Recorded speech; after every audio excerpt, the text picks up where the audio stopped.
ഉന്നമനം ഉദ്ഘോഷിക്കുന്ന ഭരണകൂടം തന്നെ സ്ത്രീകൾക്ക് അന്തകരായിത്തീരുന്നു. തിരുവനന്തപുരം മേയർ ആര്യ രാജേന്ദ്രൻ നമ്മുടെ ഹരിത കർമ്മസേന സഹോദരിമാരോട് ചെയ്ത ക്രൂരതയ്ക്ക് നേരെ കണ്ണടയ്ക്കാൻ കഴിയില്ല. മാലിന്യം നീക്കം ചെയ്യുന്നതിൽ നമ്മുടെ ഹരിത കർമ്മസേന പ്രവർത്തകരുടെ പ്രവർത്തനങ്ങൾ ഏറ്റവും മികവുറ്റതാണ്. വനിതാ ദിനത്തിൽ വനിതകൾക്കെന്നും കൈത്താങ്ങാവേണ്ട ഒരു വനിതാ മേയറുടെ ക്രൂര നടപടി വളരെ വേദനയോടെയാണ് ഈ ദിനം നിങ്ങൾക്ക് മുന്നിൽ ഞങ്ങൾ അവതരിപ്പിക്കുന്നത്. തിരുവനന്തപുരം മേയർ ആര്യ രാജേന്ദ്രന്റെ ക്രൂരവിനോദം അഷ്ടിക്ക് വകയില്ലാത്ത സാധാരണക്കാരിൽ സാധാരണക്കാരായ ഹരിത കർമ്മസേന സ്ത്രീ തൊഴിലാളികളോട് എന്നത് വളരെ ലജ്ജാവഹം. ഒരു വനിത തന്നെ വനിതകൾക്ക് അന്തകരാകുന്നു. ഇന്നലെ ലക്ഷക്കണക്കിന് സ്ത്രീജനങ്ങളാണ് പൊങ്കാലയിടാൻ തിരുവനന്തപുരം നഗരത്തിൽ എത്തിച്ചേർന്നത്. ഇത്രയും പേർ എത്തുമ്പോൾ ഉണ്ടാകുന്ന മാലിന്യം എത്രമാത്രം എന്നത് ഊഹിക്കാവുന്നതേയുള്ളൂ. ഇത്രയും മാലിന്യം മണിക്കൂറുകൾ കൊണ്ട് വൃത്തിയാക്കുക എന്നത് വളരെ ശ്രമകരമായ ഒന്നാണ്. എന്നാൽ നിഷ്പ്രയാസമാണ് അത് നമ്മുടെ ഹരിത കർമ്മസേന ചെയ്യുന്നത്.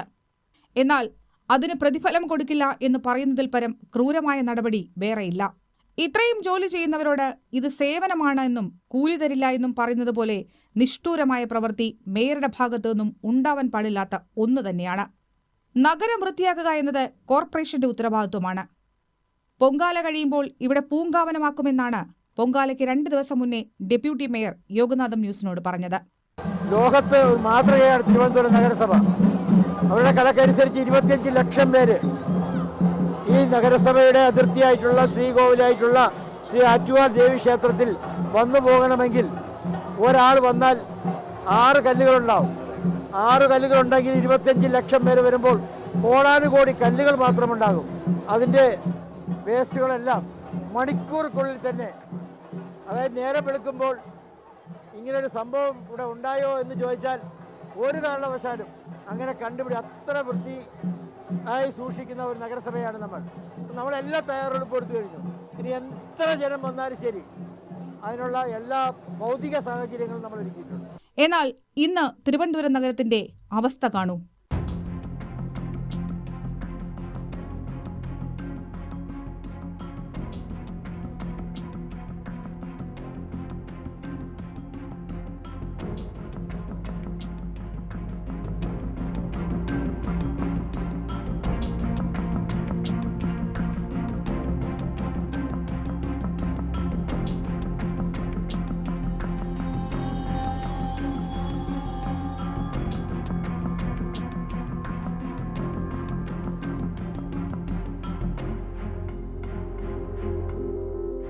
അടുപ്പ് കൂട്ടിയ കല്ലുകളൊന്നും മാറ്റിയിട്ടില്ല. ചാമ്പൽ കൂമ്പാരങ്ങളെല്ലാം അതുപോലെ തന്നെ. പൊട്ടിപ്പൊളിഞ്ഞ റോഡുകൾ, കേബിൾ തലകീഴായി കിടക്കുന്ന പൊതുനിരത്ത്, അതിനിടയിൽ ഇന്ന് നടക്കണമെങ്കിൽ കട്ട കൂടി പെറുക്കി മാറ്റേണ്ട അവസ്ഥയാണ്. യോഗനാഥം മണിക്കൊപ്പം അശ്വതി നായർ, യോഗനാഥം ന്യൂസ്.